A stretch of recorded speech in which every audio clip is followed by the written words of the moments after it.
Hey, this is Sheldon Primus. Going to do record keeping and reporting through OSHA's 1904, and that's the CFR, 29 CFR Code of Federal Regulation 1904. We're going to break this one up into all of the different subparts in 1904. So I'll make it a little bit easier for you to kind of understand it. We're probably going to have to break up Subpart C into two videos because Subpart C is a big one. So our objectives today are going to be able to understand the OSHA record keeping guidelines of 1904. We're going to review some letters interpretations. Then we're also going to overview how to fill out the forms. So that's very important, is filling out the forms. You'll have a module in this as well. It's a standalone module, and it'll show you the update to OSHA record keeping and just how to find all the future regulations regarding record keeping. So as a note, I want to let you know that the presentation that you have here is adapted from a Susan Harwood grant material on the OSHA.gov site. I just added to that base of the Susan Harwood material. And the pictures that you're going to see is from Creative Commons, so that's a disclosure. I'm doing this video presentation at my hotel in San Diego, California. I'm teaching a cost class here, so you probably will hear some background and noise, so we'll go past that. And the background behind me is the shell of my hotel room, so just be cognizant of that, and I'll make sure that I project enough so everyone will be able to hear the presentation. So let's begin with OSHA record keeping Subpart A. So the purpose of record keeping is to require the employers to record records related to fatalities and injuries. And a big note in there, though it's written tiny, tiny letters, is that though you may have an injury or illness, it does not mean that you have had an OSHA violation or that you're at any kind of fault. And then OSHA record keeping of injury and illnesses is an aside from workers' compensation. So I know a lot of safety and health coordinators, you take it hard if one of your workers have an injury or illness, because our job is for protecting each one of our workers that walks through our gates to make sure that they are going to go home safe.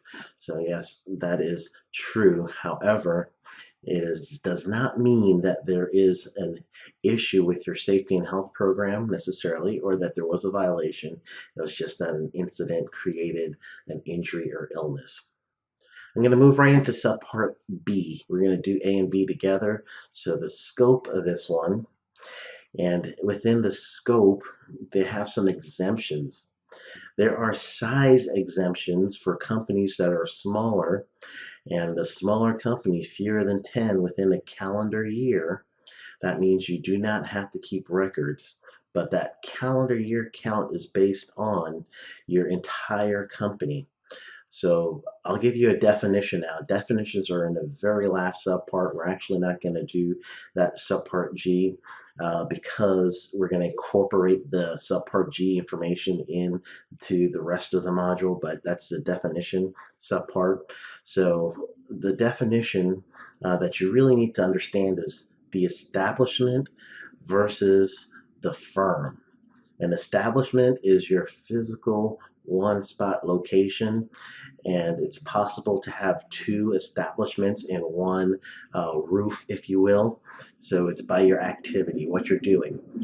The establishment may have 8 people, and that could be your north facility, but maybe your east facility has 2 people, and maybe your west facility only has another 2 people.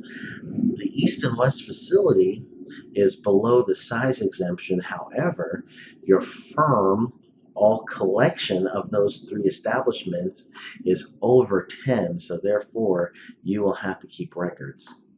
So their count is based on the entire company, and it's also based on temporary workers. So if you have a temporary workforce that helps you out from time to time, then that temporary work staff, if you're directing them, meaning I'm giving them the PPE, I'm telling them what job to do, I have a foreman that's looking over them, then for all intents and purposes, they're my employees.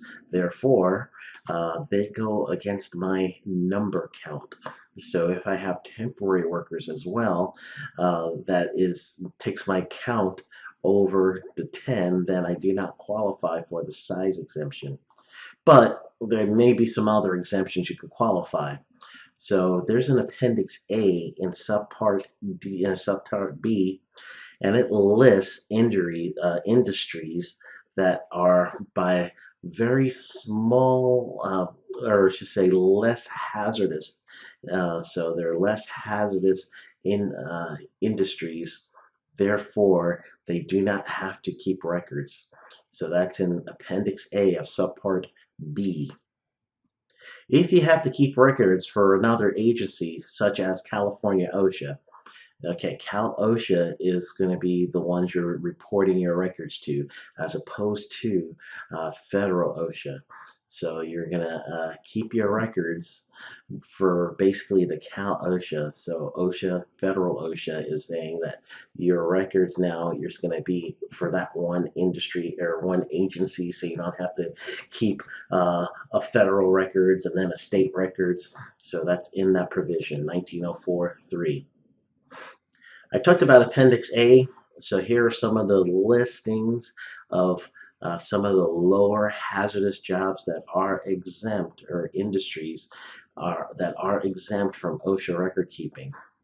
So just by the sheer nature of what they do, their days away restricted transfer rates are so low compared to the national average that these people are exempt from record keeping.